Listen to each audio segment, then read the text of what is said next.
Explosions along the Iraqi-Syrian border late last night signaled the beginning of American retaliation.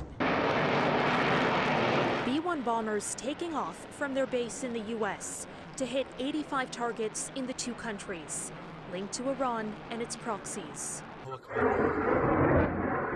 The Biden administration had promised a response was coming for last week's deadly drone attack on 3 of its soldiers. By the time their remains were returned home Friday, with the president bearing witness, the jets were already in the air. If you harm an American, we will respond, he said in a statement. The Americans say among the locations hit were command posts, intelligence centers, and drone storage facilities. Dozens of people were reportedly killed, including an unspecified number of civilians. The governments of both Iraq and Syria are accusing the U.S. of inflaming conflict.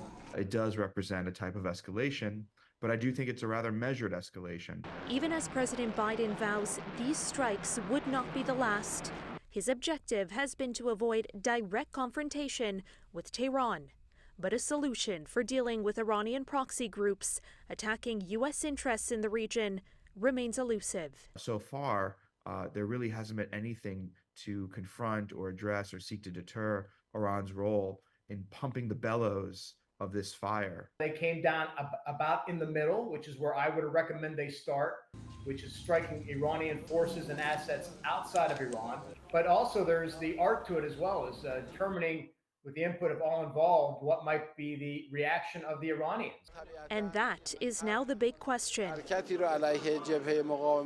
Washington must act wisely, warned Iran's interior minister. The Iranians are not going to give up. They don't want war necessarily, but they certainly are not prepared to just accept an American strike and say that's it. And U.S. forces launched a new wave of strikes on Saturday, hitting Iran-linked targets in Yemen, where Houthi militants have attacked commercial shipping lanes in the Red Sea.